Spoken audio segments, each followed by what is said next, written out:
He's probably had heat stroke, but it's really warm out there. So the other day, you had to go tell a friend and was stuck out in Nantucket Harbor.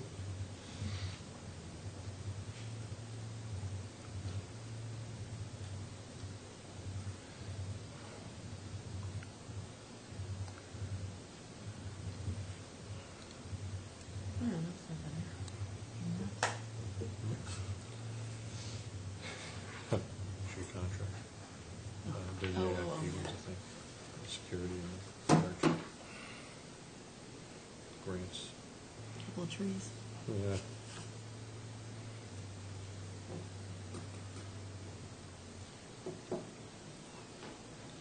The town is looking to eventually go into a paperless system. They've reviewed some software. I think they're going to start doing that. We have Sun. I just don't know if we're going to integrate ours with theirs or if we're going to eventually switch over to their system. For contracts. For everything, all Okay, documents. gotcha. Their system allows for approval, so you can send it on to people and things too.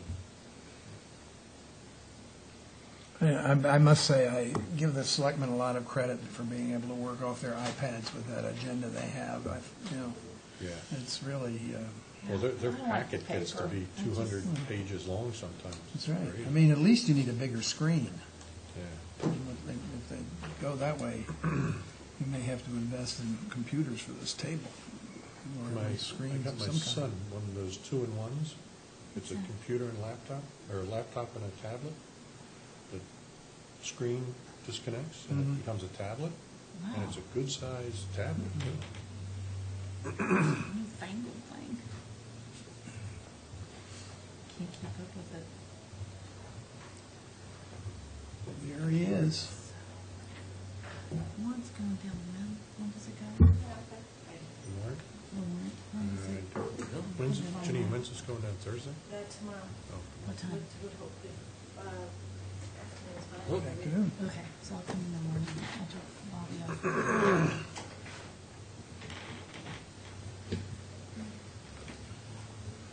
All right, 30 seconds.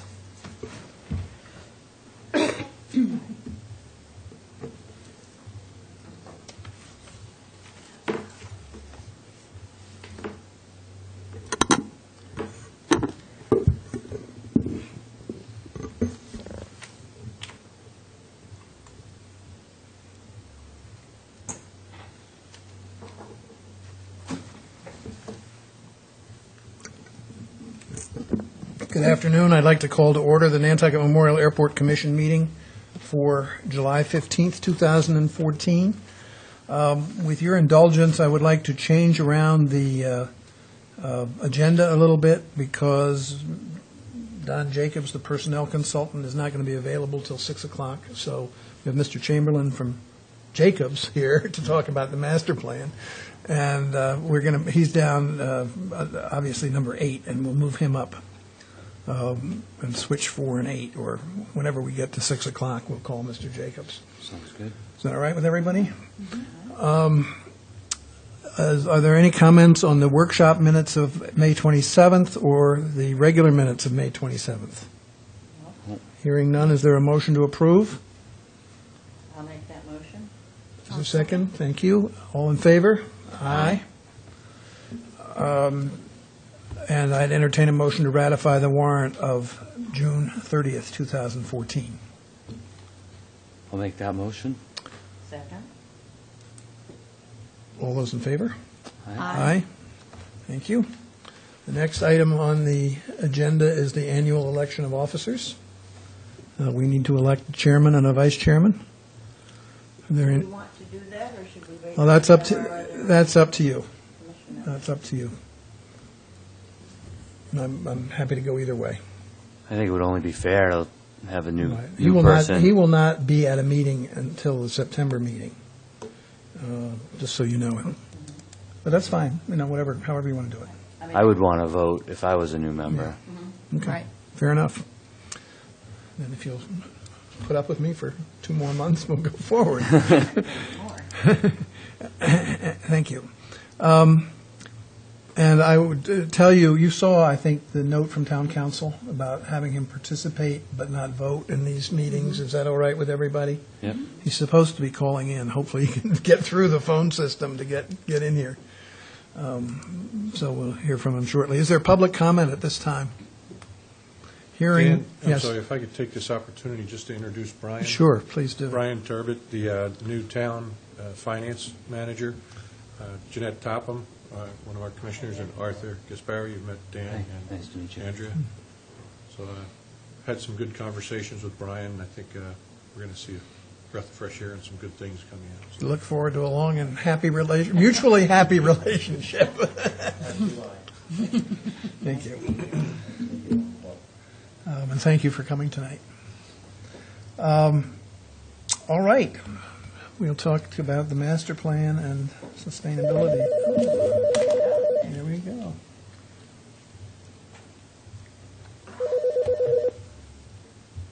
Hello? Hello, Dan. Tony Buscarin. Hi, Tony. How are you? We have. Hello, Don. Did you get through? I gather you got through the phone system okay? Oh, yeah. No, I've got a good hard line here, which, it goes at a good rate, so I'm happy to listen for a bit. All right. There are a couple of things that have happened already. One is that the commission has agreed to postpone the election of a chairman and a vice chair until you are qualified to vote. Okay, well, that's interesting. Thank you. And the second thing is that the commission has voted to, or has agreed to, have you join our discussions and deliberations without the understanding that you cannot vote. Until, Well, it's very kind of them. Thank you very much. and we'll look forward to when you get back. Well, I look forward to that as well. All right, we're just about to embark. We changed the agenda around a little bit because the personnel consultant's not available for a while, but Mr. Chamberlain from Jacobs, the master plan consultant, is here, so we've moved him up on the agenda. Tom, do you want to do a little introduction here? yes. As you may recall, we had some discussions regarding some of the issues with the master plan, and I had sent Mr. Chamberlain a letter. Excuse me, I had conversations over the phone, and I had asked that before we get together and face-to-face that we have a written plan as to how we're going to get the master plan back on track. And David has submitted to me a list of tasks as well as an updated schedule, which is in your handouts. And he's here tonight to kind of just go over that briefly. And we had a very good meeting today, went through each of the items, and I think we have a clear understanding of where we are and how we're going to get this back together. So I'll turn it over to David with that. Thank you, Tom. Again, my name's Dave Chamberlain. I'm the principal engineer or principal in charge of the master plan project for the Nantucket Airport. I guess recently, like I said, I received a letter from Tom. There was concerns that the master plan had, I guess, gone astray, and we need to get it back on track, and I completely agree with it. So I presented the plan, which you have in front of you. There's a schedule along with that. The plan does take the project through completion. Met with Tom today, reviewed the plan itself and the schedule, and again, through completion. And it's our goal to complete the project, but not only to complete the project, but we want that to be one that meets your expectations and maps out the future for Nantucket. I mean, that is the goal of a master plan. Again, moving forward, we're going to work closely with Tom. All submittals will go to Tom first for approval.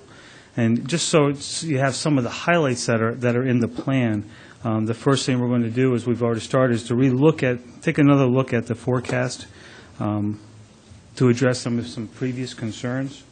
We're going to take from there, go to develop the facility requirements. Those facility requirements are going to be due this Friday. We're going to get Tom a draft copy of that on Friday. We're going to develop the alternatives improvements, concepts based on the input taken during the working group sessions. So those the alternatives will take all the concepts that we've come up with, put one on the table, and now with the working group, there's going to be one more working group session held to present those concepts to the working group. to show that what we've put together. From there, we're going to develop a logical CIP. The CIP obviously needs to meet the demands of the airport as the airport grows. It's going to match the funding requirements and the funding available. And then from there, we'll move on to a financial feasibility plan. And again, we're going to work with Tom and I believe Jamie from the town of Nantucket on coming up with a financial feasibility plan. Right now, the schedule looks like it's going to, the master plan should be complete at the end of October. And from there, I guess, open up to any questions. I just noticed, Commissioners, it appears that the handout is missing Yes. a section, because I know I had 3 pages of this before, so something must have gone astray with the copier. But we did go through each one of the sections. You can see it skips from 5 to 9 here. Yeah, we got the electronic copy. Yeah, so Complete, but on the not electronic, handout. it should be, have everything, so I apologize for the copy. Okay. So which one was the electronic one sent out today sometime? Yes. Okay. Thank you. Other questions or comments from the commissioners? I have one. Yes. On the working group, one of the complaints was that you all did a presentation, but there wasn't any, time for valuable feedback. Has that perspective changed, or is that right on that? Yeah. So we did the presentation, and you did not get time for... And there was such a long presentation that... Oh, we can work it into it, absolutely. Okay. If you're talking about that... We thought was to get real input from the community on, what's happening, Sure. what should be included. So, And the format didn't allow for that, I think. no, we can definitely do that. So on the spot, comments, questions, that sort of thing? Yeah, Well, think so. there were two, actually, excuse me, Andrea, there were two aspects to it. One is they didn't get any material ahead of time, so they didn't have a chance to think about it.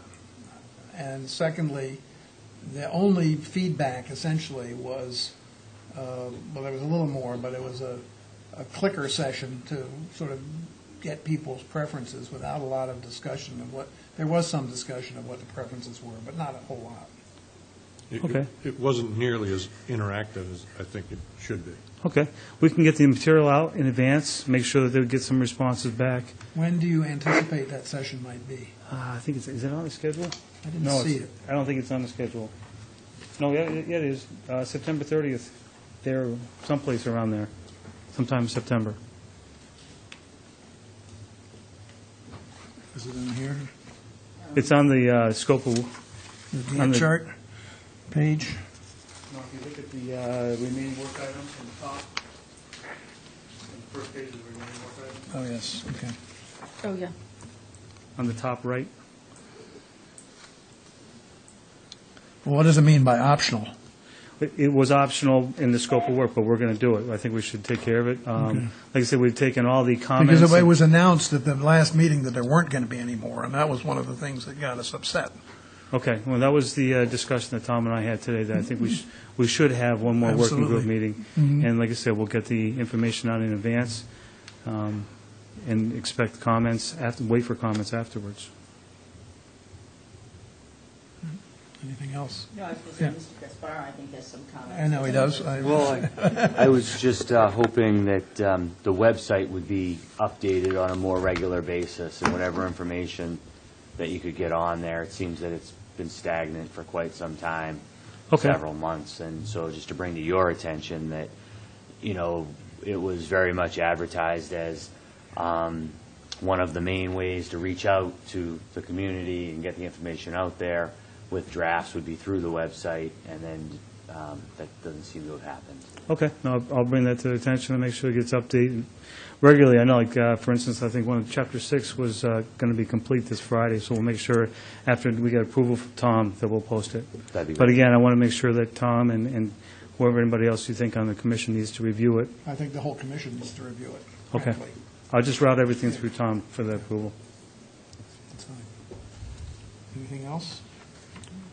I don't want to belabor the point, but you obviously got the message that we were disappointed. And I just hope, I have every expectation that it's going to work out as you've outlined it here, and we look forward to it. And we need to get on with it. Yes, sir, I agree. Thank you. Thank you. Thank you very much for coming. Yeah, thanks. Thank you.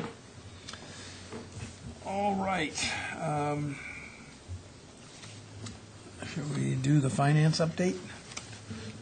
Okay. In your handout also, there's a preliminary, and I will say preliminary, financial update for the end of the year, although it's not as bright as I would like it to be.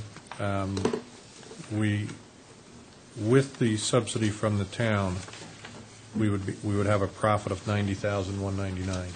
However, if you remove that subsidy, we're in a negative by $214,000.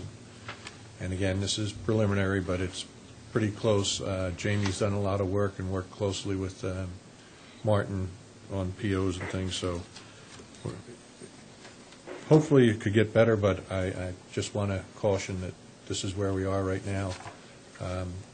And again, moving forward into 15, what's not in the budget is the PFC, and we're doing some other work to get some collections in there. So this is the preliminary review of the financials. On the bottom, you'll see the revolver. The top box is the amount remaining in the revolver last year, the $269,000. This year, we have $164,000 of profit in the revolver. That, my understanding, the only way we could reallocate that would be through town meeting, and we could apply it to either the current or future budget. But the other thought is, that's a fairly small amount. We'd want to leave it in the revolver as seed money. So that's where we stand today. Question, the $2,139,000 as of July 11th, or period 99, which is the catch-all for the whole fiscal year, right? Which, I'm looking at your chart at the bottom. Oh, okay, yep. Page, period. The 2,139 that's in operating, that's included in the 7,591 up top? correct. Okay. And, yes. All right. Do you remember what the operating expense budget was? And where are we in relation to that? For fuel, No, the operating expense on the, overall budget, I don't know, I didn't include the budget here, but we are, I believe we're under expenses by a few $100,000. okay. And we are scheduled, I just got it today, but I forgot already. We're scheduled to give a quarterly update to the Board of Selectmen, I believe, at the August meeting, 20th meeting. Okay. So we'll have refined numbers. by The, no, with the 164 that's left over in the revolver, if that were in the operating budget, we'd be down to $50,000, Well, which is, that, in essence, Dan, that is in there. Or no. No. It is because it's showing full revenue and expense up top. it's not showing the 164 up top, is it? We can't. It's not part of operating revenue.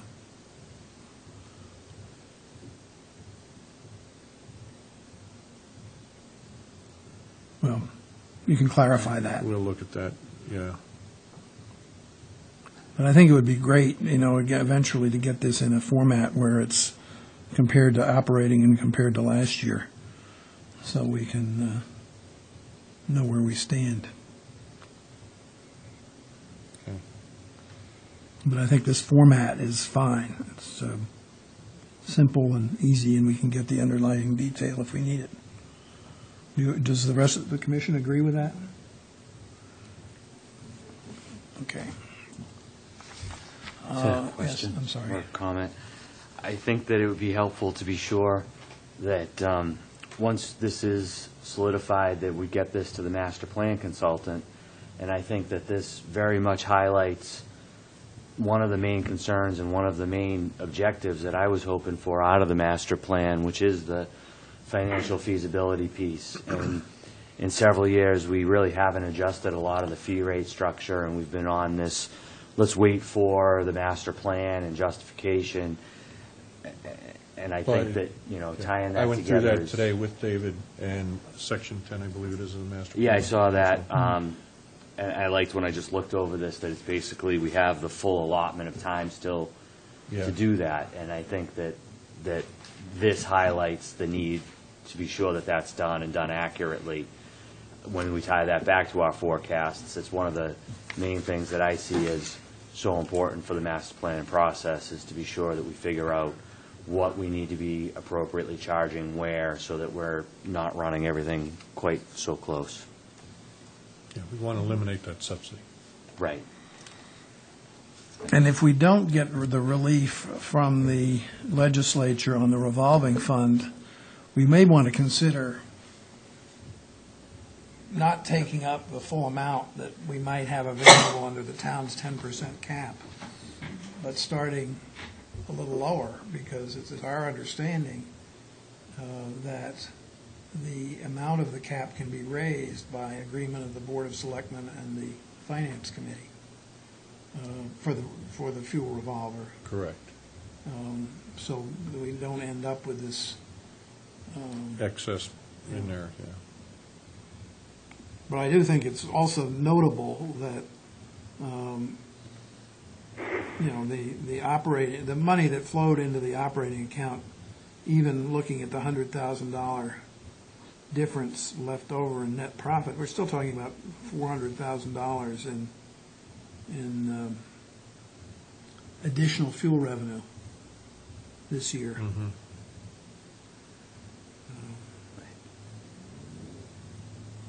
At fortunately less cost For now. for now. All right. Any further questions or comments on the financial update? I have a question. I don't know if this goes too far outside, but while we have Mr. Turbot here, are we going to get back to finances anywhere else, or should we stay on finances? Stay on finances. So the one question that I have is getting back to a difference of, an opinion that we had received from the previous finance director as it related to the credit card, to being able to have a credit card. And if there is a way to figure out how that could be done. I don't want to take the discussion too far astray, but the fact that he's here, and I think that with proper protocols and policies in place for emergency-type uses, it's something that we should be reconsidering, in my opinion, if it's something that's I think we don't need to put him on the spot and ask him to Right. comment now, but we would encourage him to have the discussion. Know that Mr. that's- Rafter to have the discussion. As you all may or may not know, we had to get a part on the day before the weekend for the fuel pump, and the only way we could get it was to charter a plane to get it here. And Mr. Rafter had to put $3,800 on his, wasn't it $3,800, Tom? Yeah. Yeah, on his personal credit card in order to have the fuel farm operating and selling the amount of fuel it sold last week, which he'll tell you about later.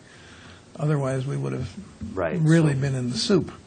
And I don't think that's fair or right. No, I mean, it's understandable for travel expenses and so forth, because it's an incentive to people to get their expense statements in. But from the standpoint of something like this, I just don't think it. So we have to set up some procedures and figure out a way to make it work. Thank you for that comment. And I believe we're scheduled to meet tomorrow afternoon on some other matters, so I can speak to Brian about that. Okay. All right, pending leases and contracts. We have two tonight. They're both AIP grants, or grant eligible. We have the grants, too. And one is for Oshkosh Corporation, the amount of $629,747. That's a replacement firefighting vehicle, and that's grant number 59. The second is with Cobo Utility Company for $295,255, and that is the security upgrades project, and it's funded under grant number 60 from AIP. The bids on the fire truck came in fairly close. In fact, The second and third low bidder, I think, were about literally $2 apart.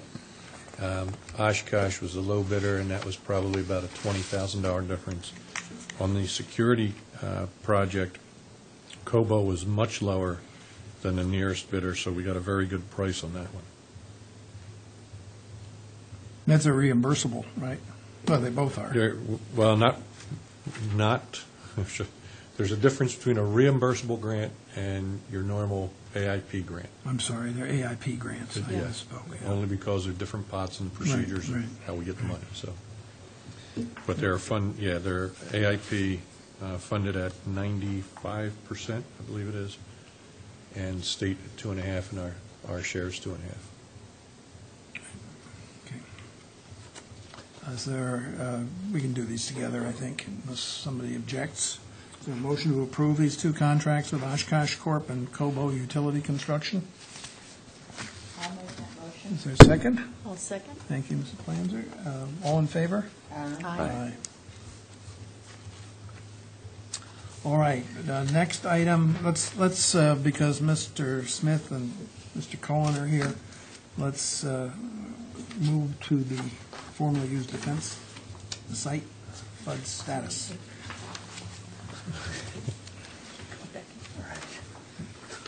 Mr. Rafter, do you want to? Yes. I had reached out to Heather Sullivan from the Army Corps, and just yesterday received a letter from her regarding the FUDs. And I've also had communication with Mr. Cohen, the attorney for G.J. Smith, and I believe in his most recent email, he was asking, it'd be interesting to know how close these two sites are, the proposed G.J. Smith lot as well as the MRS site. So we've prepared something, and I will say that the MRS is not exact. It's an approximate based on the information we have. So it looks like it's about 80 to 100 feet separation between the two lots. The letter is in the handout. You can see what the Army Corps has stated, and it's, whatever the commission would like to do here. Well, I think you ought to also, we've seen Mr. Cohen's email. I wonder, did you put Mr. Holland's email in there too? No, I did not.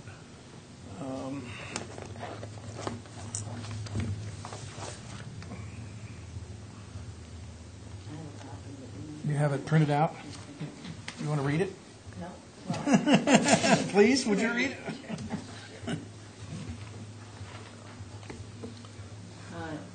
Tom, I am out of state, but looked at that letter on my phone, and it appears to me to say that depending on what they find at the MRS site, the investigation may expand into other areas. In this light, it does not seem to me to be prudent to do anything that will result in more cost for Smith, because that may add more fuel to the fire if we do not award a lease. I also do not think it is prudent to have anyone messing around on the other property. If it turns out that the Corps may have to go out there to do further investigation, I think we have to wait until the MRS site investigation is complete. Don't you? I tend to agree. Much as I hate to disappoint Mr. Smith and Mr. Cohen, I don't want to get into some kind of a thing where we don't know what's happening and we have a big mess up. And Where is the site that the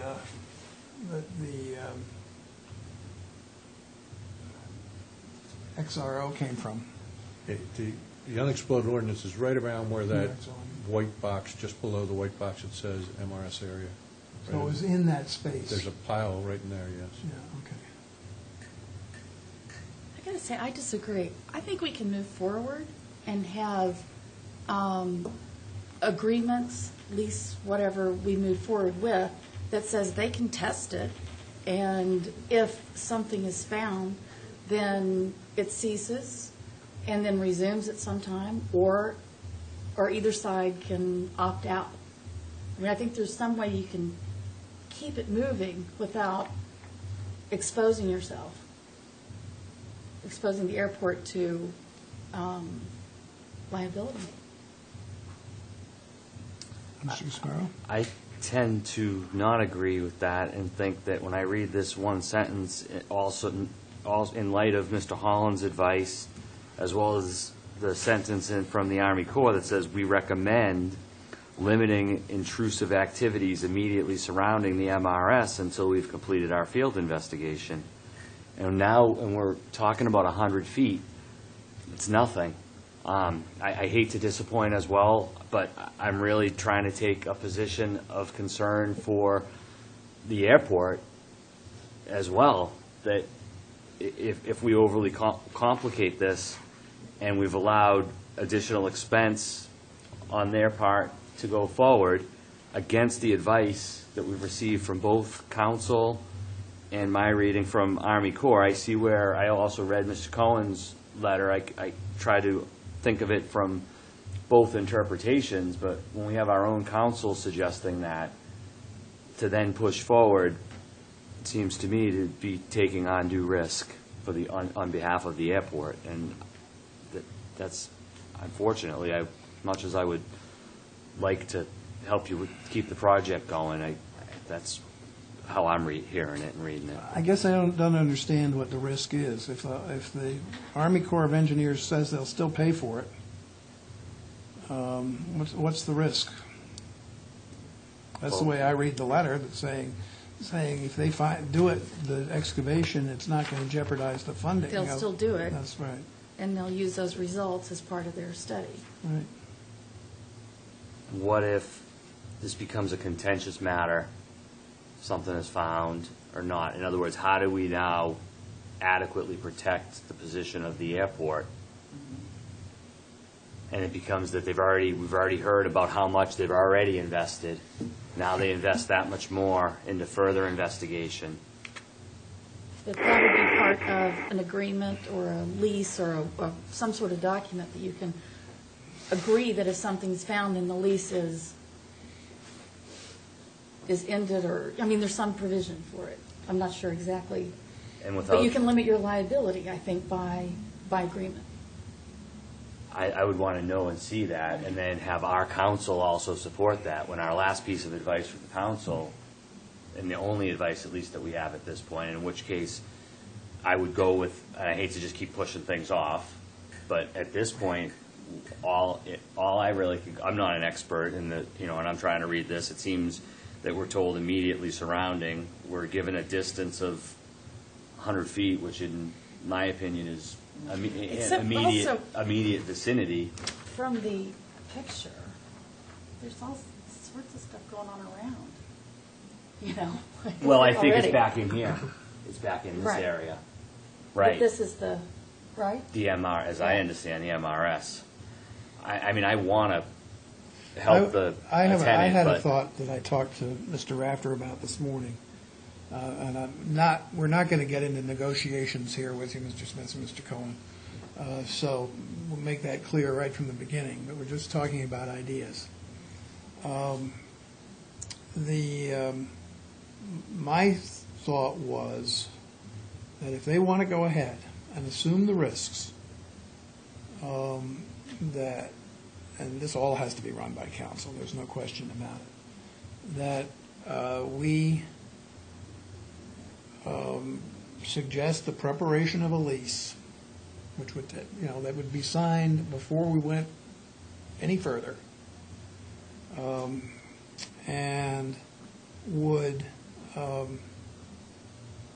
allow them to do their testing at their expense, if they chose to do that, and would do something like require some rate of rent, whether it's the full rate or not, is subject to negotiation.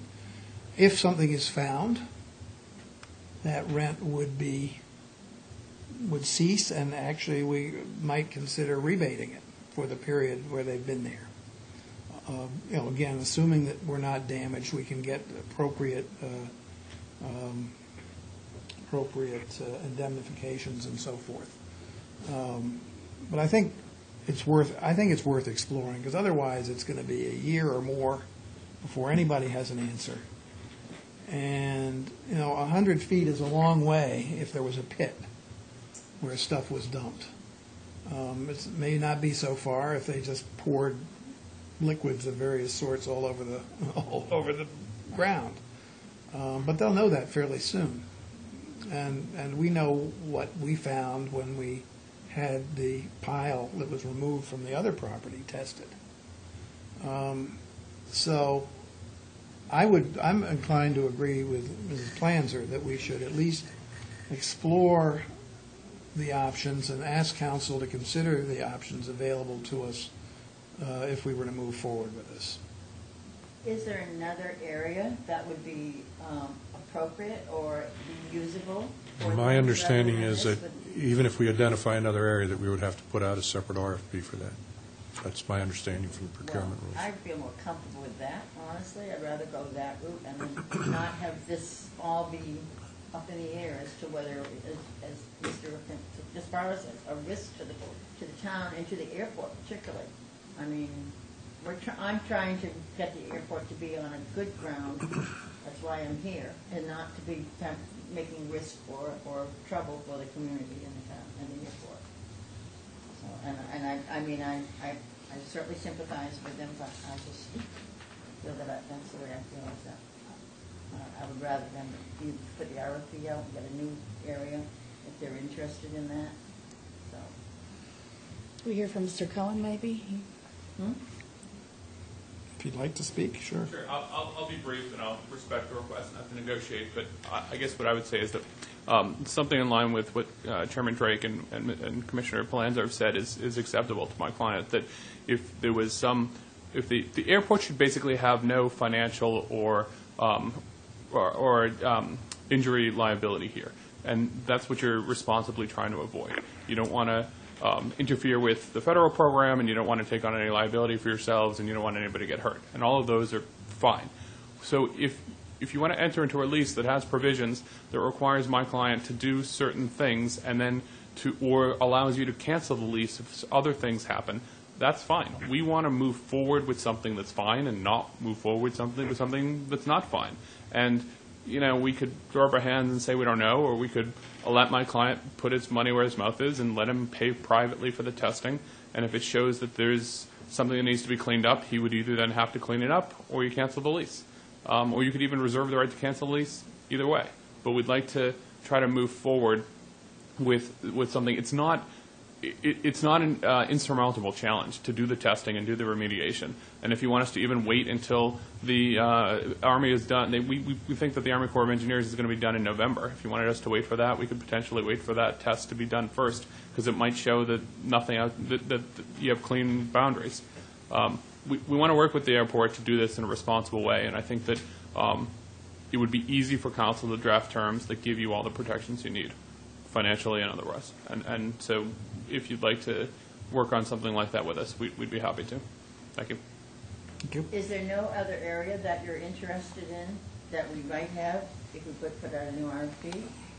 Or you just said Well, on this I don't. particular I'm area? not sure that's an appropriate question. at Okay, this point. sorry. Yeah.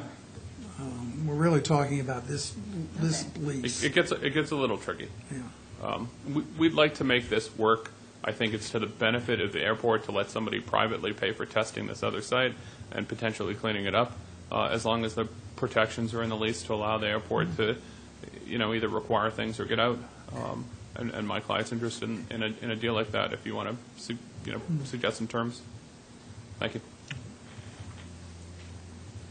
So what's the pleasure of the commission as to how we proceed? I would say that I think we would need the further advice of counsel, as you've said, not to necessarily decide absolutely one way or another. That sounds reasonable. That's, again, my thinking is exposure.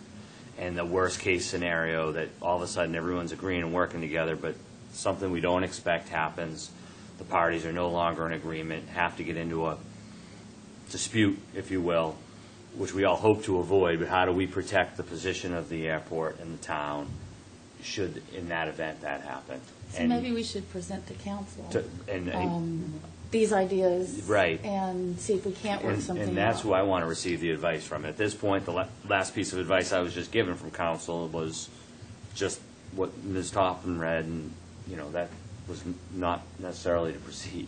No, that's quite true, and I was also on the fly. Exactly. That's why I'm So, willing to not yeah. try to say at this point, cancel or anything else, but I'd like to really have council advising me on what we should really be doing. Are you making a motion, sir? I think it could just be tabled, could it not, while we deal with council? I think so, unless you would object to that. No, I will not object to that as long as we're waiting. I mean, I think it's a two-step Pending process. matter. One Yeah. is for council to advise us whether he thinks there is any way we can make this work. Reasonably putting a fence around any potential liability. And secondly, if he thinks it can be made to work, to enter into negotiations with Mr. Cohen on behalf of Mr. Smith to see whether we can come to a meeting of the minds. I just think it's more positive. If we can I think that's keep fair. working I wanna be together fair. and pushing it down than to. Does our new commissioner have any comments, Anna? I don't know.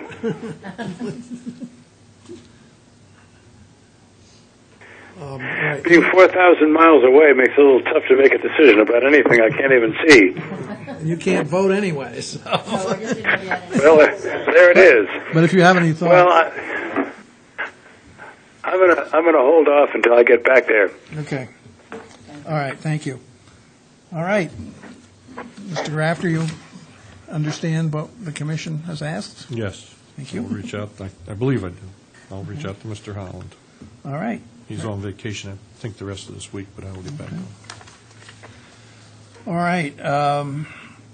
Anything on the memorandum of understanding with the town on procurement? Yes, we had a meeting with town council on procurement, and we were told that the airport, as an enterprise fund, does have separate,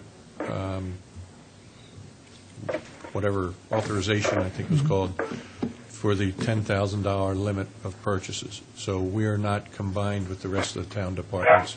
We have an individual $10,000 limit on purchases when it comes to certain aspects of 30B, and that had to do with contracting, if I'm not mistaken. So that's good news. We also went through a number of other items on procurement. The town council basically gave us an instructional session on, and Heidi's still working on the internal procurement procedures. Once she has those out, we're going to look at those and probably mirror 90% or more of that, the only difference being maybe the 10,000.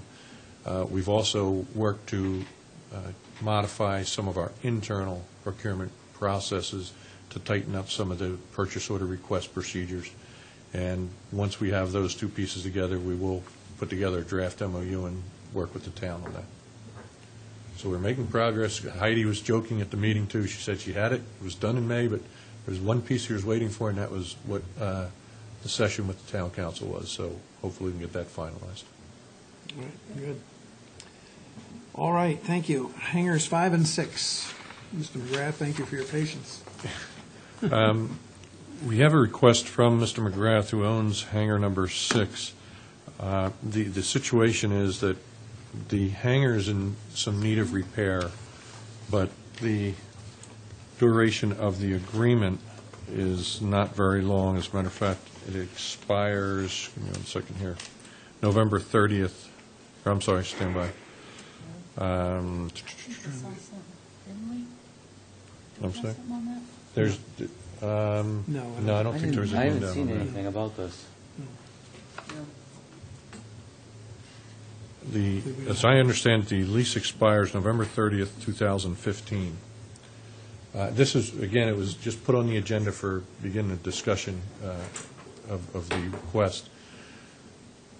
Again, the issue is shorter term on the agreement, and there's work that needs to be done.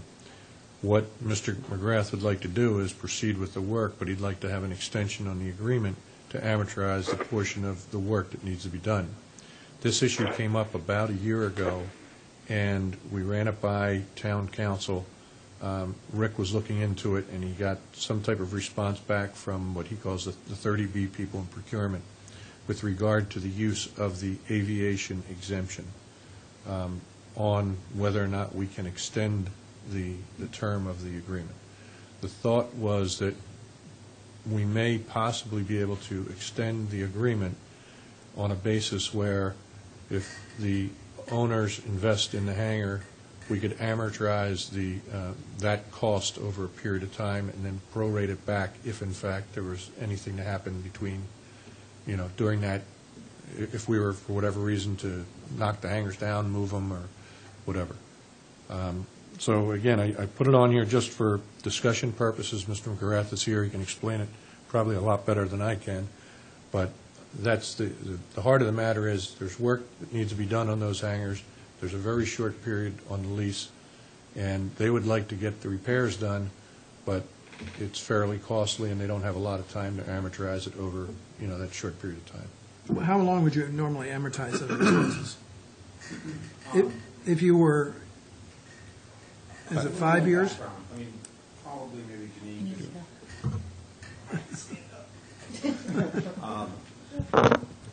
some time ago, it's probably 5 or 6 years ago, we received notice that it was the airport's intent at that time that at the termination of the lease, which comes up, I do believe, it's November 15.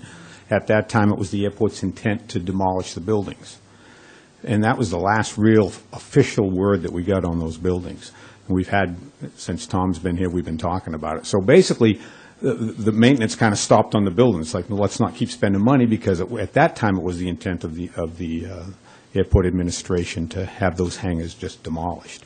So now, some additional information, maybe a different view from the board. Maybe we don't need to demolish them. So, Bill, if I may, yep. I think, and you have more knowledge on this than I do, I think at the time when the airport sent that out, they thought it was either in the RPZ or the safety zone. That was correct. There was some Jacobs did misinformation. Yeah, It's since been done that it was not. In the RPZ, so. It was not. So that was where that, I don't know where that information came from because I didn't get the background at that point. Since then, we've found out that no, they're not the location is not an issue. So, I mean, it comes down to the lease is coming up. It seems funny when I signed it almost 30 years ago. It seemed like forever, but now all of a sudden, 30 years have gone by. I've got airplanes and equipment. I need to put them somewhere. So basically, my goal is I'd like to get an extended lease and then get the buildings back up to tip-top shape and, go on. It's just the issue is, what's the mechanism in order to get that Because lease done? as I understand it, the building reverts to the airport at the termination of the lease. Correct. And in full disclosure, the master plan was showing a squaring off of the apron in that area, which would require the removal of those hangars. They really kind of stick out in the... Yeah, but I really, is it an immediate need? I don't see it as that. If we were to get large airplanes in that area, possibly. But again, with the uncertainty of exactly what our traffic and need in that area is going to be for apron, I would have no concern extending it, again, even if it's month to month, whatever, with an agreement that, it's prorated in terms of the amortization or something. Well, you mean the expense? It's Yes, prorated, the expense. yeah. Yeah. What would be your ideal in terms of an extension? I personally would like to see 10 years. That's what I'm asking. Yeah, I mean, I'd like to see 10 years. And again, we could do Not another 30? Let me ask it this way. How much are you willing to put in for another 10 years? No, honestly, I don't object to any, 2-year, 5-year, 10-year, I don't know what it is, but any length of term, as long as it's, a quid pro quo here in terms of, okay, you're putting this in, it's going to be amortized, and if in fact we do need it, that, we're both made whole, that's all. Yeah, and you're only in one of those, right? Yeah, it gets interesting. I mean, it is 2 buildings. They share a common wall, and I'm one half of it. Mr. Santos, who owns the other half, may have a different view. Which Mr. Santos is that? Ron Santos is the other half.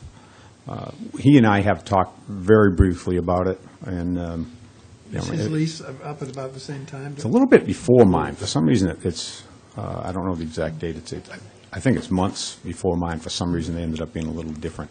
And I think it goes without saying, but I want to say that they are both very good tenants, so. Does it make any sense to do one if the other one doesn't want to do it? The one thing I can say is that if we could come up to an agreement, I mean, I'm happy to, if he wants to opt out, I'm happy to handle both of them.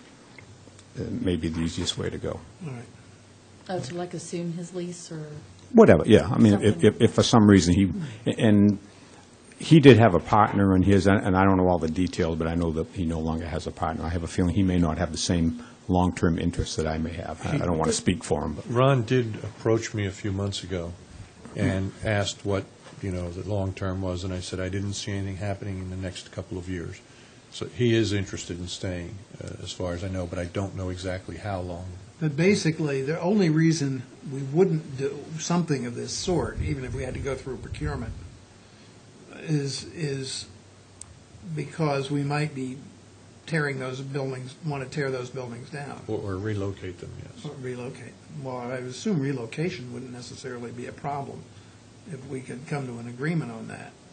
Would it, Mr. McGrath? If you can If they relocate can be them. relocated. Well, it becomes a cost issue. I mean, Yeah. the cost of the relocation, then the infrastructure, where do they get relocated to? And all of a sudden, Yeah. we're starting to do utilities and pavement and Right. stuff, all of a sudden, Maybe cheaper just to go. Yeah. the cost doesn't make any sense Yeah, anymore. I understand. But essentially, that's right. Those are the two alternatives. So that they're either removed one way or another from that location, or they're continued to be rented. Right.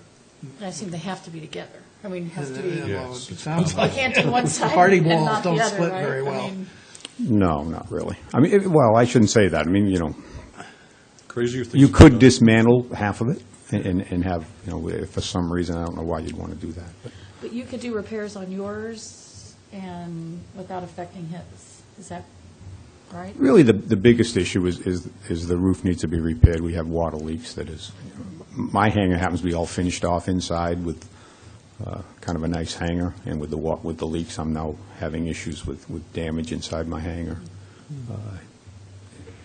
So that's the immediate, and we were at one point planning to move forward and put a new roof on it, and that's kind of when it kind of got in limbo, and, why put a new roof on if it's going to get torn down in 2 or 3 years?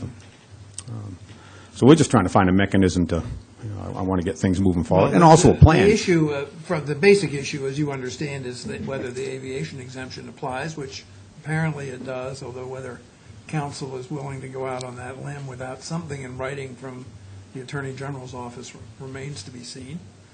And, but that aside, and it's not a small aside, but that aside, what's the pleasure of the commission?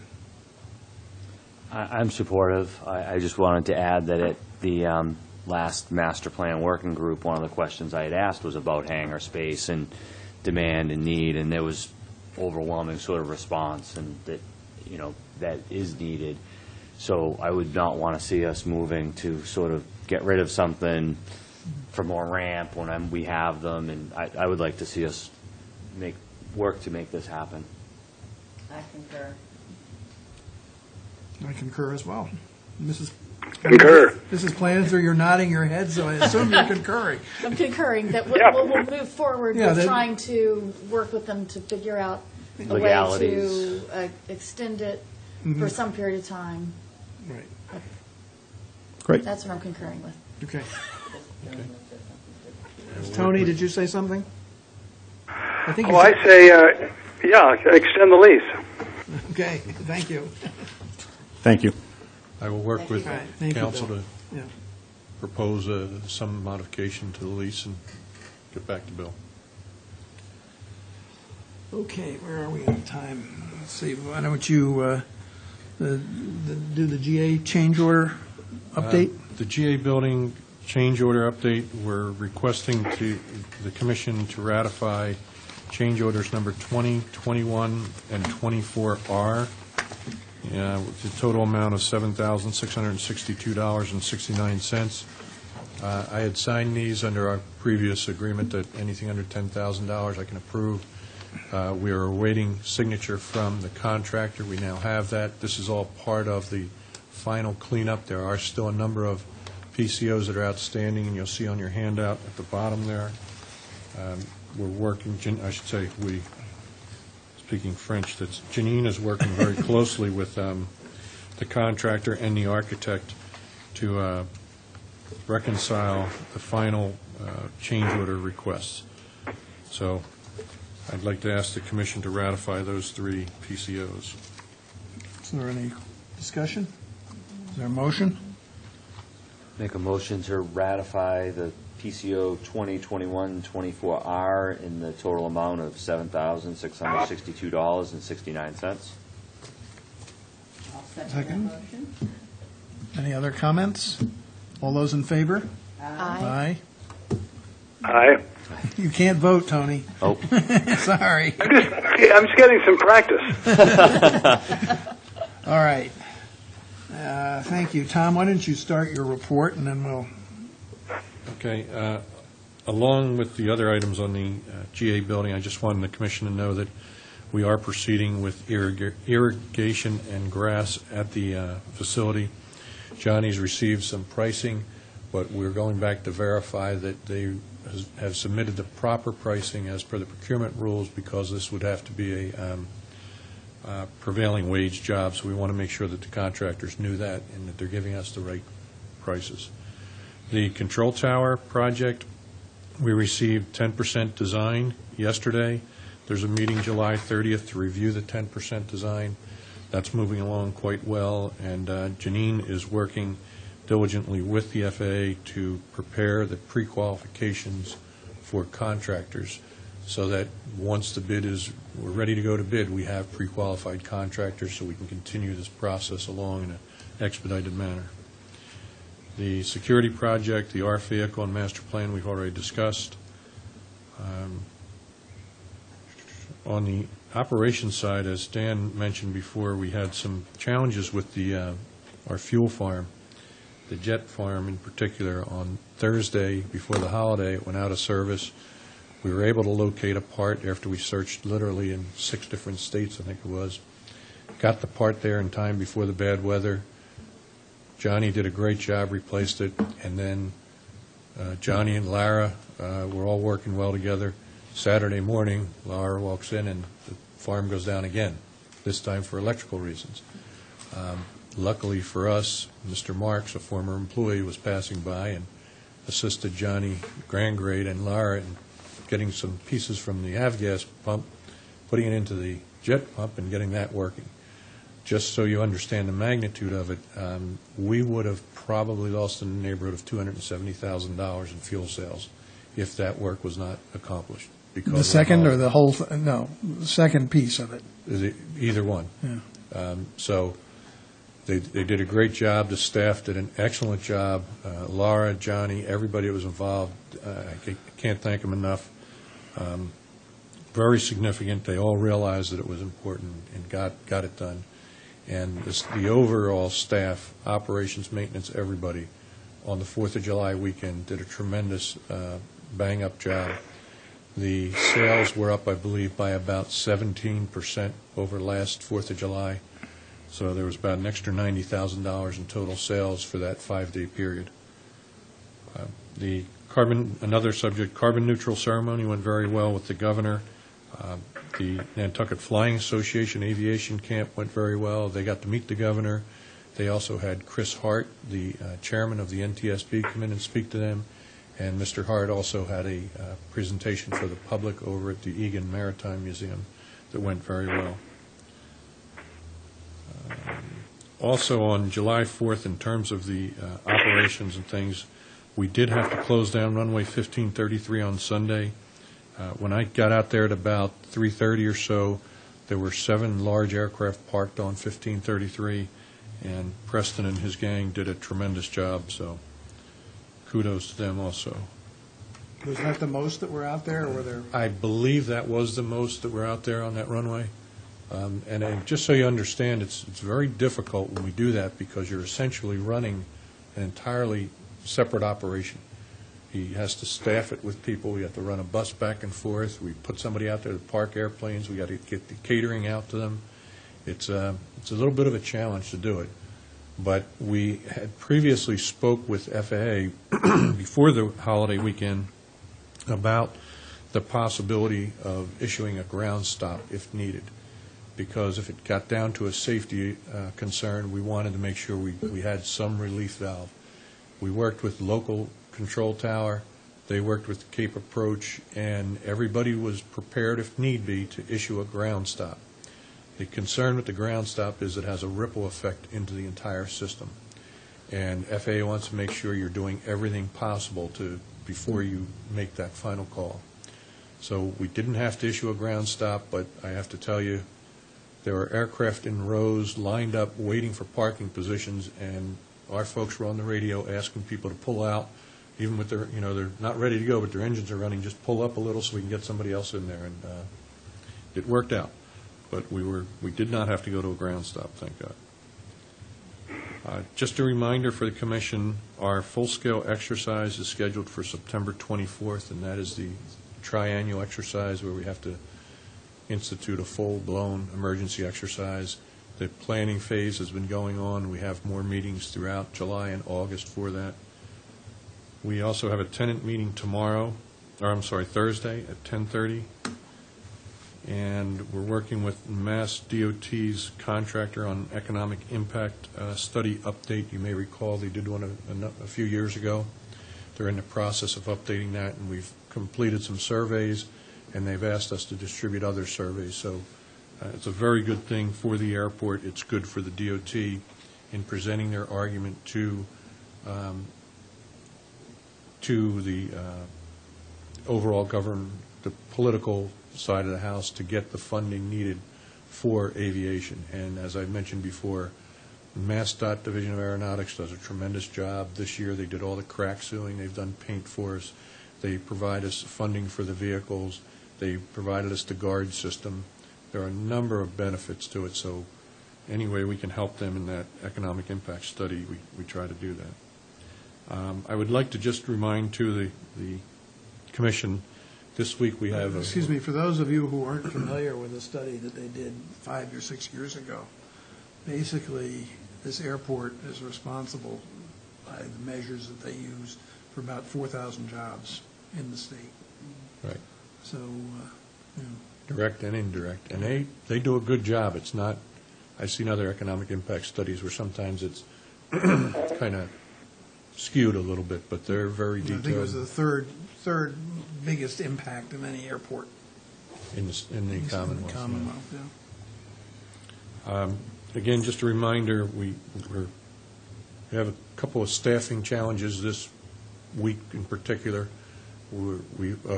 Throughout the summer, our seasonal attempts to get seasonal staff have been very difficult.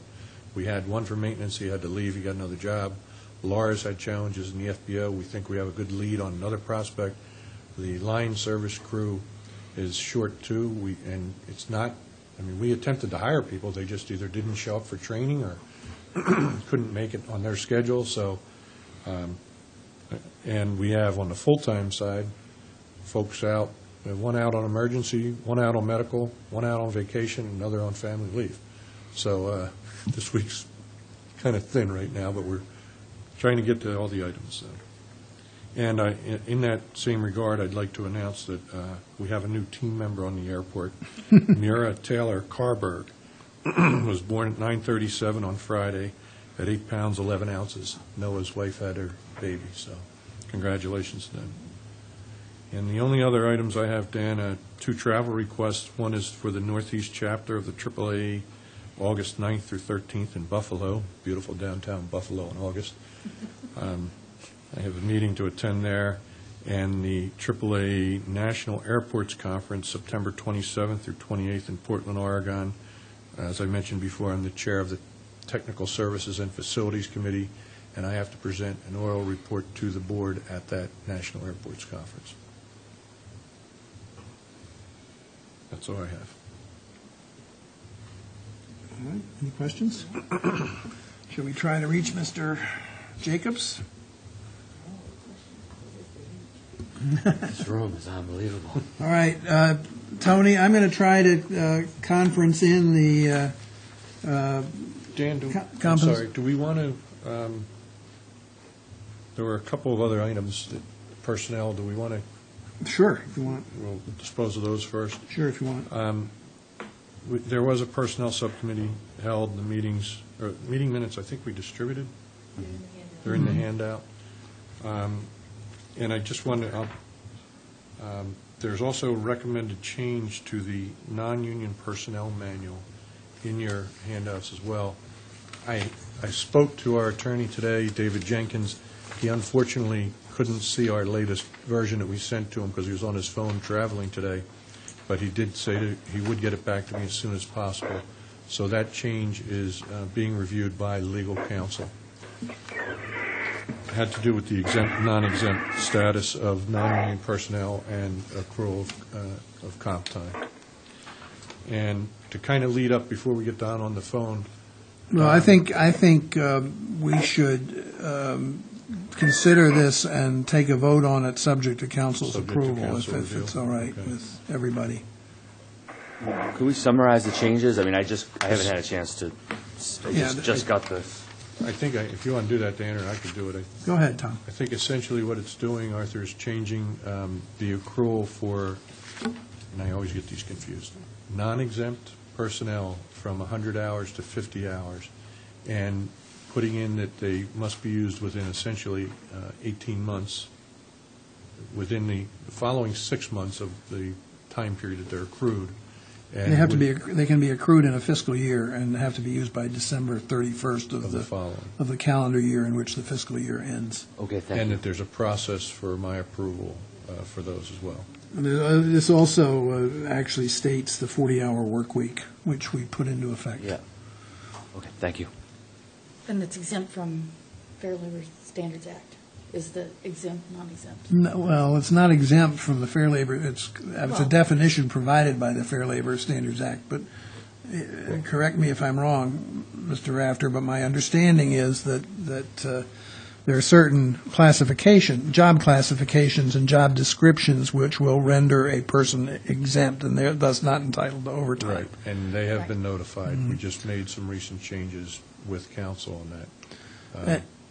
And the issue here is that the overtime and the disruptions to their personal life are sometimes very unexpected and very disruptive. We truly are a 24/7 operation. And so we thought it was fair to take it upon ourselves to give them something in return for that. But non-exempt employees will always get overtime. If there's any change, we'll bring it back at the August meeting, but Fine. We're asking council to review that with regard to FLSA requirements and things. so I entertain a motion to approve the proposed revision to the Nantucket Memorial Airport Administrative Personnel Manual, Section 3, work schedules and overtime, subject to the approval of council. I'll make that motion. Is there a second? I'll second it. Thank you. All in favor? Aye. We hope to have a revised manual for you in its entirety in August, but it may be September. It's up to the personnel side. Okay, shall I try again to get Mr. Jacobs?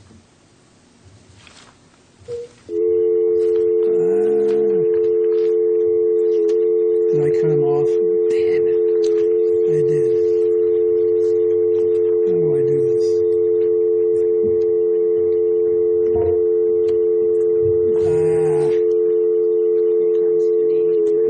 I think I did, I think, I know, I think I put transfer. Oh, can you just do No. Tony, are you there? Still here. Sorry Wow. about that Okay. conference. No. It's transfer. that? Want me to do my little finger? Yeah, go ahead. No. Conference.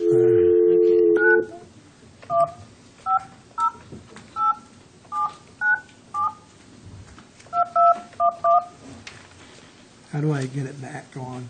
Okay. Gotta get Tony back. Hit conference again. Hello. Don? Yes, sir. It's Dan Drake. Just a minute, I'm going to conference in somebody else. Just a moment. Tony, are you there? Still here. Don, are you there? Yes, sir. I'm All here. right. This is, we did it. This is, Great. on the phone is our commissioner-to-be, Tony Buscarin, and Don Jacobs, who is the compensation consultant for the town of Nantucket, who has made a presentation to the Board of Selectmen about his work product and his thoughts on compensation generally and how it should be managed. This applies only to non-union personnel, although there may be some things that can be borrowed and used on the union side as well. I'm sorry, I need to interject. No, it applies both union and non-union. All right. It may not apply at this point to the airport union employees, but the other unions in the town were very much part of the study. Yeah, okay, fair enough. I don't want to miscommunicate that. Yeah, all right. We all have hard copies of your presentation. It's also up on the board. So why don't you go ahead, Don? Well, you have it in front of you, but I don't. I'm sorry about that. Can you just give me? Why don't you just read what's out there? All right. Well, it's the same one you did for the town. So yeah, I know. I just don't have the slides in front of me. Oh, I'm sorry. Which one you're looking It's at? the meeting agenda, is the purpose and objectives of the study, survey data collection, the process to establish grade levels, Right, let's go to the next slide. Okay, the next slide is goal or purpose of the study. Right. Now, what you see there is a one-sentence statement.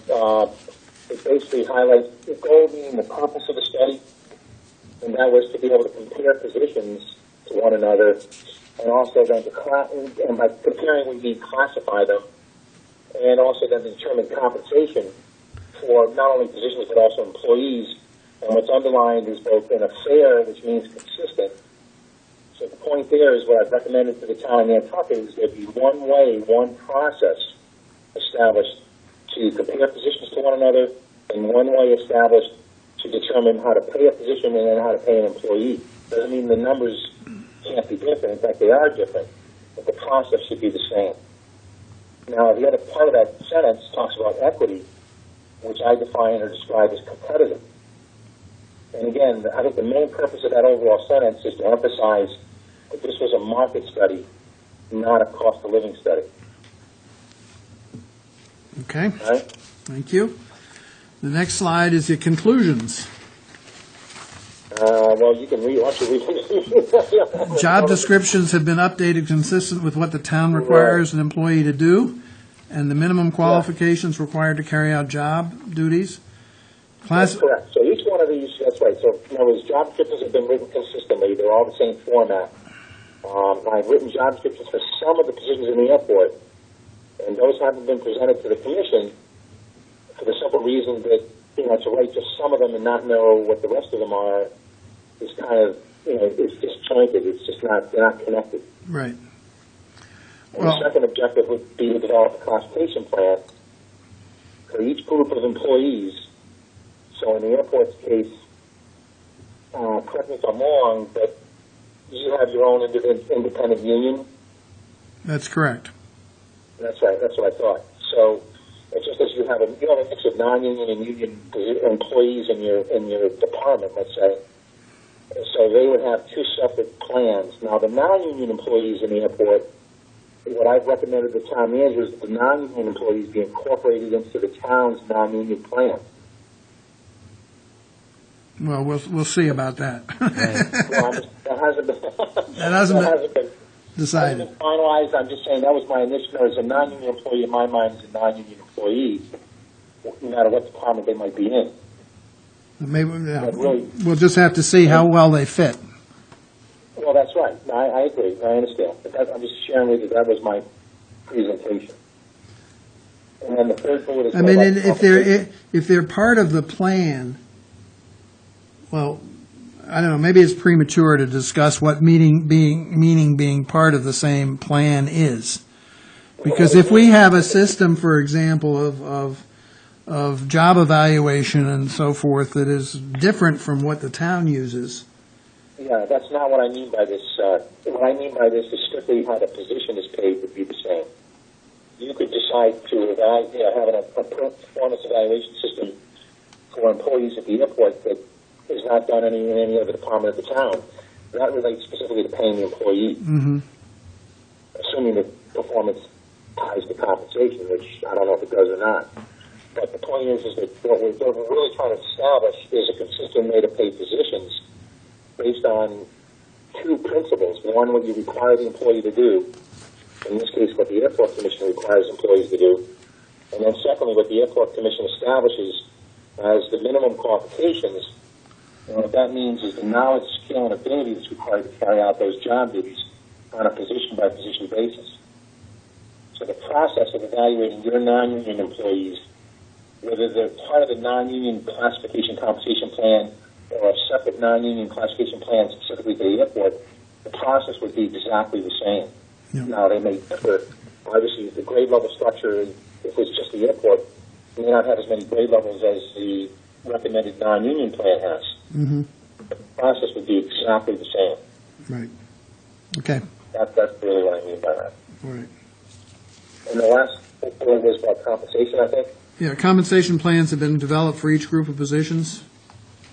Yeah, now let me just share with you, and again, this is going to overlap with some of the other slides perhaps, because when I presented to the selectmen, we showed them the non-union plan. The non-union plan is part of that, the PowerPoint presentation. So maybe if you move to what's the next slide? Next slide is application of salary survey data.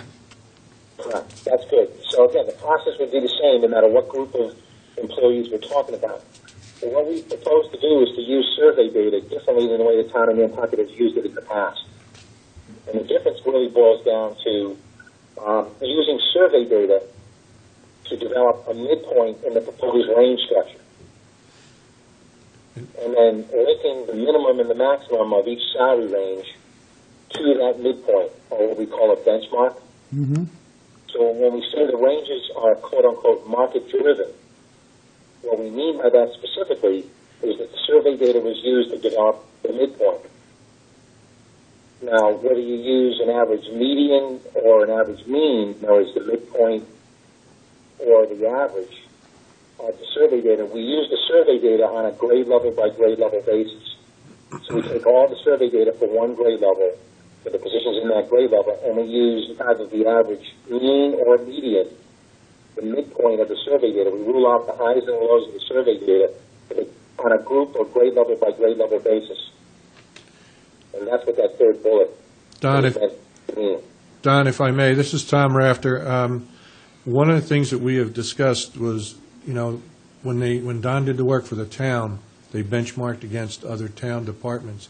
And one of the things I discussed with Don was giving him a list of airports to benchmark against, so that we're comparing airports to airports as opposed to town departments. And I've given him the link to the AAAE ACI, I think so. or ACI survey. Yeah, if I could just interject that, Tom's point is well taken in that we followed the same process with positions in other departments as well. So we didn't survey the same places for all the same positions. And I think that's a mistake, and that's different than the way the town has been doing it in the past. So we really, the credibility of the survey data, as I think you can begin to understand, is critical to the compensation process as far as developing those midpoints or benchmarks. So the more specific, the more accurate that survey data is, and the best way to do it is the way Tom just suggested, and that is to do it on a operational basis, not just demographic basis. Yeah, but for example, some of our operations folks not only are trained EMTs and firefighters, but they also move airplanes around on the airfield. Fuel airplanes and do some other things which are not generally found in many job descriptions. For firemen, for example. You're absolutely right. I mean, you're a relatively small-size operation, but you have to multitask and have multiple responsibilities and so on. That's another good reason why the survey data could be very misleading. So that by using survey data to develop a midpoint, all we're saying, we want the range. I think the Airport Commission wants the range to be as wide as possible. So it's really a question of how you use the survey data, recognizing that the odds of trying to find an exact similar position, so you have it at the Nantucket Airport that also is a firefighter and also may fuel planes, and other airports, they may separate that into different job duties. Well, that happens quite frequently, frankly, when you do salary surveys. And so, again, to minimize the significance of that, but yet at the same time be as close to comparable, meaning not equal, but comparable as we can get it, well, that's why the survey for the airport, frankly, is going to require more effort on my part than the survey for some other more, let's call them more standard positions. You know, a wastewater operator is a wastewater operator. It's based on the grade level of the treatment plant. I don't care whether it's on Nantucket or anywhere else. Whereas what you're saying is that you can have positions in your airport that may or may not exist in other airports. Right, or we have to dig pretty deep to find them. That's right. That's right. So it does require more effort. But at least by, now, correct me if I'm wrong, Tom, but did you separate commercial from general aviation, or am I getting that confused with another airport? We did that as part of the master plan. We separated them for that. But again, as Dan said, for our employees, they handle both sides of the house. So. All right. Well, yeah, I think I'm thinking of specifically the Martha's Vineyard Airport, not to use them as an example. Please don't. But one of the things I need from you in terms of the survey of the marketplace, and Tom's given me quite a bit of it already, as long as you're comfortable with the particular airports designated or identified, that's fine. And then my next step would be to submit to the Commission a survey instrument for you to review and approve. So we don't survey the marketplace until you approve the instrument. And it would be a similar instrument to what I've used in the other town departments. But the one thing that we do differently is that when we send a survey instrument to another airport, we want to describe in one or two sentences what the title of your position entails. So if there's some unique feature to your position, as far as a skill or a license or a knowledge or whatever, we want to at least say, this is what we mean by this title in Nantucket. Now, you may call it something different in Aspen or some other place, but we don't care about titles. We want to match overall levels of responsibility.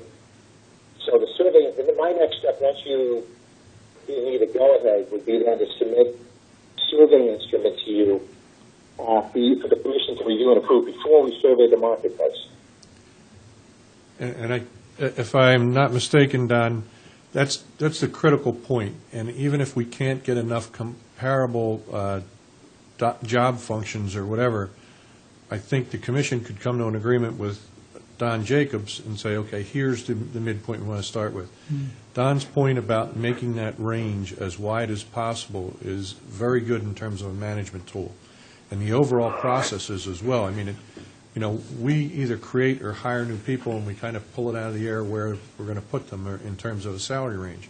This would identify it based on characteristics.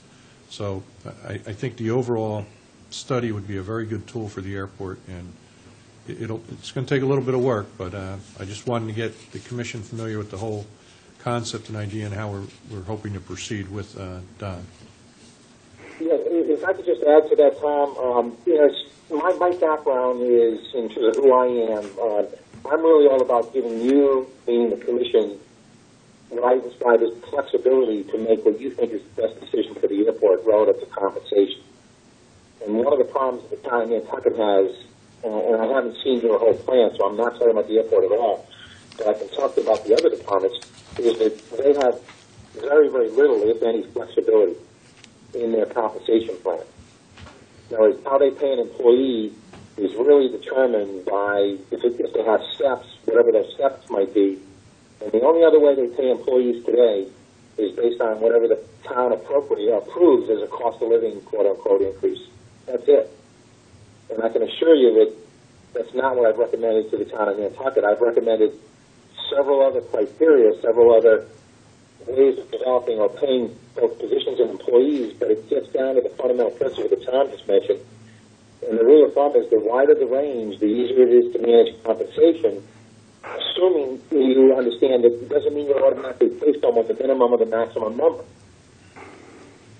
And right now in the compensation plans in Nantucket, they're paid up to a maximum. Under the proposed plan I've submitted to the town of Nantucket, that doesn't happen automatically. Now that's a whole different philosophy or value statement relative to paying employees. So it takes a little bit more work, it's a little bit more involved, but I can assure you, once you get, in my opinion at least, I think it is fair, it is more consistent, and the bottom line is, you know, the way I come from on compensation is, to me, it's really more important, once you determine how much you can afford, I think the real more important question then becomes one of how to spend the money. And that's where the flexibility comes into play. Why don't you go through I think the next couple of pages we can dispense with. One of them is the source of the survey data for the town's purposes, which I think is not relevant here. Yeah, that's not And relevant at all. then you talked about, again, the grade levels, the developing of a benchmark and so forth. But there's a chart here that shows a sample of proposed non-union classification plan. Do you want It shows to? the 5 grade levels, right. Yeah. Larry. So you basically have the non-union, in theory at least, the non-union employees, of whom there are roughly 13, 20, 25, 29, divided up into 5 different salary classifications, Right. which are based on job classifications, correct? Right. Now, let me stop. Yeah, that's a very important point. Those 5 grade levels have been developed based on, you're right, the job descriptions. Those 5 grade levels have not been developed based on salary data. So we first developed the grade levels, and there is what I call a characteristic chart that I think Tom has a copy of for some of the groups that describes the meaning behind grade level 1, 2, 3, 4, and 5. Mm-hmm. That's critical. Then we used it, once we had the grade levels identified or defined, and we used the rating process to do that, then we brought in the salary data to develop the ranges consistent with those 5 levels. So it's very much a step-by-step process. Okay. So you're going to see, once you see all the other groups, you know, we showed the selected 5 grade levels for the non-union. In the fire department, I believe we might have recommended 2 grade levels. In the public works department, or AFSCME, I think we recommended 3 grade levels. So the number of grade levels vary depending upon the group. Mm-hmm. So there is no predetermined number. Okay. I mean, I'll go out on a limb and say, you know, without having seen all the positions in the airport, because I haven't. But I can assure you, you don't have, I don't think anyway, that you don't have 10 levels of responsibility. You probably have something around maybe 4 or 5 or 6 maybe. And so I haven't seen the current plan, but for a department, you know, the size of your department, it would be hard to get more than 5 or 6 levels of responsibility, I think. Almost impossible. I would agree with Don, and the purpose of tonight was essentially to brief the commission on what the town has done, where they are, and get permission to proceed with Don in formulating the job descriptions, the characteristics, as well as the ranges and benchmarking, that type of thing. Coming back to you with, you know, for approval on the ranges. Right. So once you give me permission to move ahead, my next step would be with Tom to, one, get a copy of all your current job descriptions. I have some of them already. I've got about 5 or 6 of them, I think. And then secondly, I get a copy of your current compensation plan, both in terms of the employee salaries and whatever range structure you might have. And then my immediate next step would be to begin to work with your employees directly, as I have with all the other town employees, to write those job descriptions in a draft form that will come to the commission. And then at the same time, my immediate next step would be then to send you a survey instrument for the commission to review and approve. And as Tom mentioned earlier, you vote and also approve, you know, who we're going to survey by position. So we may not survey all the same airports, perhaps, I don't know, for every single position. We may select certain airports for some positions, but not for others. It really depends on, what kind of positions you have and how that relates to the marketplace. Right. Okay, other questions or comments? Mr. Gasparo? What about benefits? Yeah, benefits, that's a very good point. I mean, obviously you should really think of compensation as total compensation. For the town's purposes, being the study I've done for the town, they really focus specifically just on base salary. So all the work I've done with them, now if that's something you're interested in, if you want to look at total compensation, so suppose I go out in the marketplace and collect data. It's not a big deal. If we're out there collecting salary data, we can obviously collect benefit data as well. That's really up to you. I think you have to. It's interesting because I looked at this ACI survey, which is a couple hundred pages long, and I'm happy to share it with anybody who wants to see it. But there was a page in there that talked about the cost of benefits in relation to compensation, and the range was from essentially 0 to 80%. Wow. Which was That's a big range. Ours are something like 25 or something like that, I think, but I can't remember exactly. Yeah. I'm wondering why the town's study doesn't include it. Well, I think if I could, and I can't say for certain, I can't speak for Libby or the town, quote unquote, but I think that your typical collective bargaining contract, they treat benefits separate from base salary. Now, I'm not saying that's the right way to do it, but that's in fact what they do. And it's done that way for a very good reason if you really stop and think about it, particularly from the union's point of view. But the point being that ultimately you really have to look at both benefits and wages. But so for changes to the quote-unquote classification compensation plan, that only describes wages. It doesn't describe benefits, obviously. So the focus was strictly on the classification compensation plan, even though at the beginning of the study, the issue of the so-called Nantucket factor, which I know I talked to Tom a lot about, and also the so-called cost of living unique specific to Nantucket.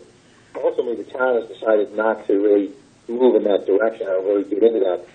I mean, I'm more than happy to work with the commission on that. And there are ways, there are techniques, there are so-called methodologies to use to take into consideration. If your ultimate objective is to have some sort of formal adjustment factor built into your compensation plan, there is a way to do that, but that's really in addition to the so-called market salary study, so to speak. Yeah, right. There's really, the two may tie together, but they're two different parts. Well, I don't know that it makes much sense for us to go off on our own on the benefits side of it. For 30 people out of however many there are, 35 people, in relation to however many there are for the town. Well, as I said, I'm happy to collect some data for you, but what you do with it, obviously, you can decide later. Yeah. The data would be interesting. The data would be interesting if it's possible to do it. Yeah, it just means two different instruments, one a wage salary instrument and the other one a benefit instrument. Okay. So it's relatively easy to do. What I would obviously need to do is talk to Tom and yourselves about what benefits and you want me to survey. Mm-hmm. The town just didn't ask me to do it, that's all. All right, well, it's, I think, in a vacuum, we'd like to, but we need to talk about that in the context of costs and everything else. Yeah, whatever you decide to do, just obviously Tom can let me know. Right. And from a time frame standpoint, I don't know whether you're under any kind of time constraints or what. The fiscal year is you're on the same fiscal year as the town, I assume. Yes. Yeah.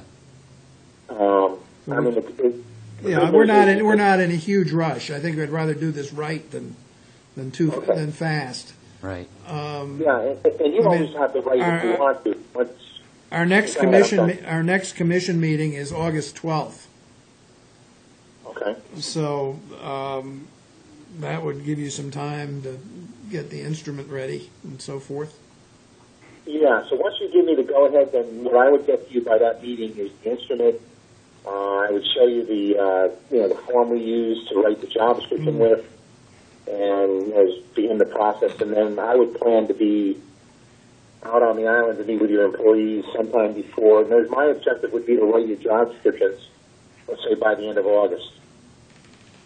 Okay. And have been out and met with your employees, give them an opportunity to react to it, so that when they come to you, you know they come from the employee through Tom or your other supervisors to you. Mm-hmm.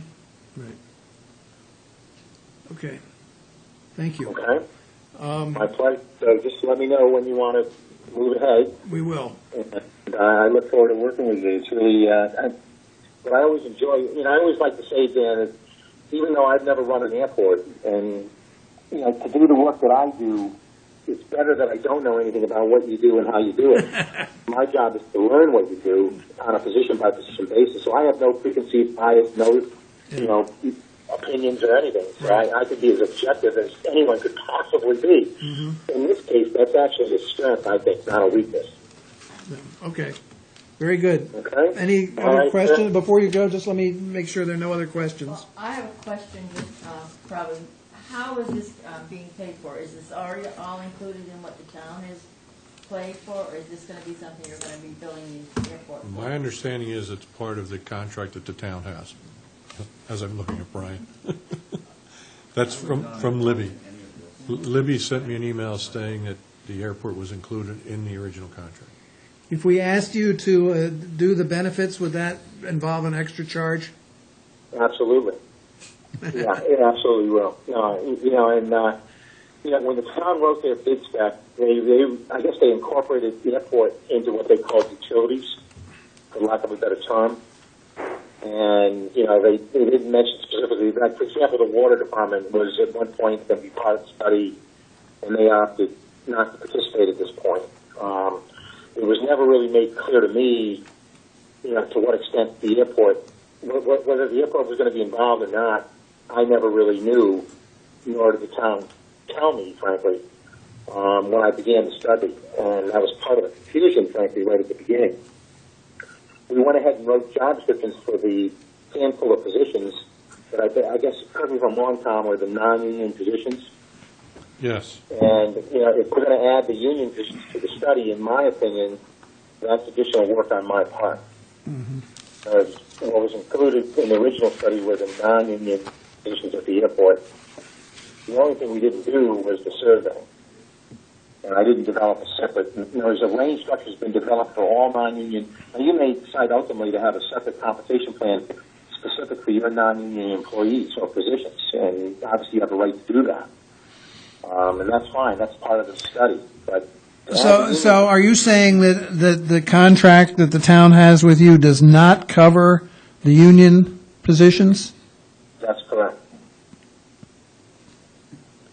Okay, that's interesting. I'm trying to be reasonable about this on my end. Yeah, no, I understand. I'm just trying to. I don't want any misunderstandings. And I appreciate that, and I really do sincerely appreciate it. Now, we're not talking about a lot of money here, guys. Well, why don't you and Tom hash it out? Obviously, we don't want to run afoul of the procurement laws. No, and we won't, because the amount of money we're talking about is well under $5,000. All right. Well, from a procurement standpoint. we'll talk about that amongst ourselves, and Tom will get back to you on it. I appreciate that. And but again, I want to make sure we're not.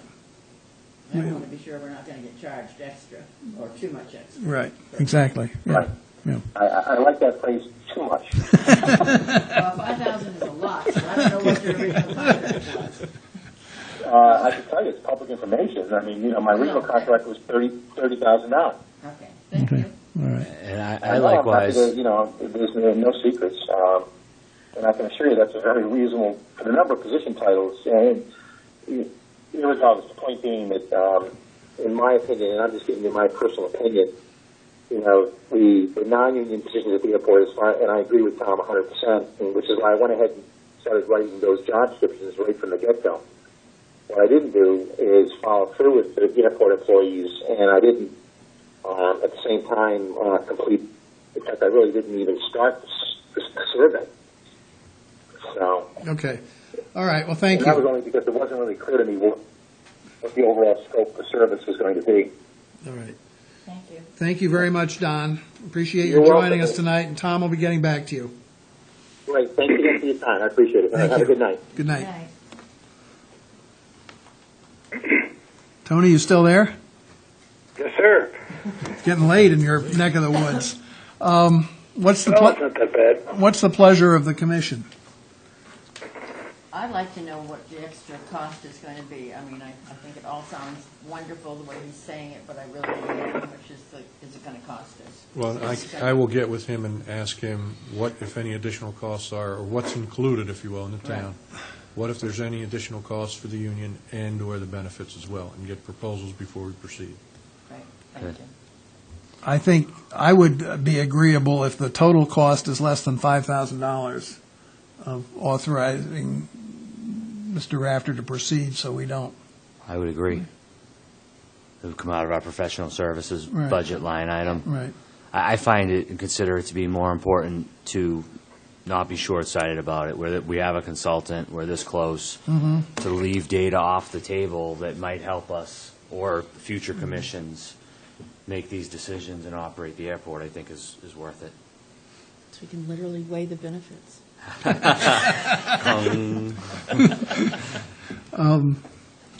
All right, is there a motion to authorize Mr. Rafter to give Mr. Jacobs the authorization to proceed with the compensation survey for non-union employees and to negotiate a price not to exceed $5,000 with Mr. Jacobs for additional survey information concerning the union positions and/or benefits?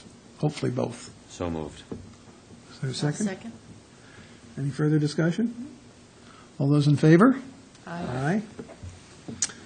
Okay. Do we need to approve your request for the travel? I think we do, don't we, formally?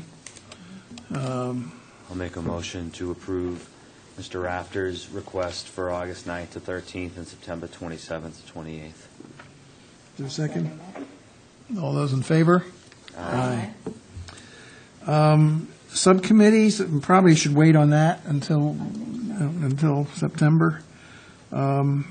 Representation on the town, is that you, Jeanette? It is me. Are you resigning? I would love to resign, thank you. Well, let's wait and do that in September, too. Okay. Well, they Status haven't been meeting quo. to the best of my knowledge. I think They've Eric not was looking notified me. for an answer on that. Who is? Erica? If there are no volunteers, you have it by I don't default. want to be volunteer. No, you have it by default. But couldn't we change it at some point? Or, Probably. Yeah, I'm sure we can. so we could do that in September if But as they say, they haven't been meeting anyhow. But Thank you, Mrs. Top. Commissioners' comments. I just had one. I had met with Tom and to go over some stuff that Noah had put together and was hoping that for the August meeting, we could have an agenda item to discuss this fly-friendly program that Noah's been working on putting together. I thought I would just bring it up now. That would be all right instead of sort of. I think, writing to you. I think the idea was that maybe we'd persuade Mr. Buscarin to participate with you in that discussion. It wouldn't have to be a posted meeting at this point. Sure, that'd be fine. And then if we could If have you're, it. if you're willing to do that, Tony. I'd be happy to do that. I just need to, I get back to the island about the 17th of August. Okay. And then even if we just had it for our August meeting, maybe Yeah. Noah could give everybody, because it's really Right. it's really for everybody. Exactly. And he's already put together a lot of the stuff. Okay. Well, I mean, if you wanted to consult Sure. I'll with touch Tony, you base. could do that, too. Oh, I'd love to do that. I think it'd be great. All right, good, thank you. Anything else? I do have one thing, which is that I will be in Boston for the month of September having radiation treatment for prostate cancer. I will be participating in the meetings by telephone. But I just don't really like announcing it in public, but it has to be said, I guess. I expect to be fine when it's all over, but I will be away for those 2 September meetings. Best of luck with that. Thank you. Thank you. Yeah. Oh, there's only one, thank you, Tony. There's only one September meeting? Oh, good. Makes your life a little easier. Makes my life a little easier, okay. Anything else? I don't know, I love to hear that Mr. Rafter is so pleased with the staff.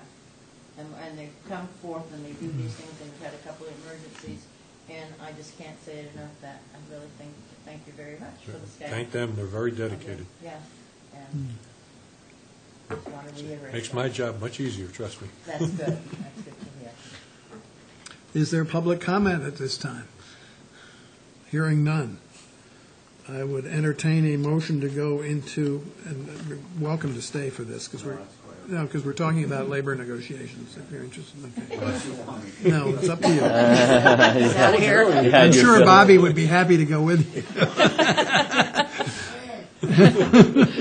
I've entertained a motion to go into executive session under General Law, Chapter 30A, Section 21, to review the various executive session minutes which are related here in the agenda for possible release or for review and possible release, and to conduct a strategy session with respect to collective bargaining where, if held in open session, may have a detrimental effect on the bargaining position of the Airport Commission. So moved not to return to open session. Thank you. I'll second. It's a roll call vote. Aye. Mrs. Topham, Mrs. Planzer, Aye. Mr. Gasparo, and the chair votes aye. And Tony, you can stay on if you'd like. Thank you, Brian. Thank you, Brian. Nice to meet you. We won't subject you to this again, but you're welcome anytime. Thanks, Laura. Thank you. Thank you, Laura.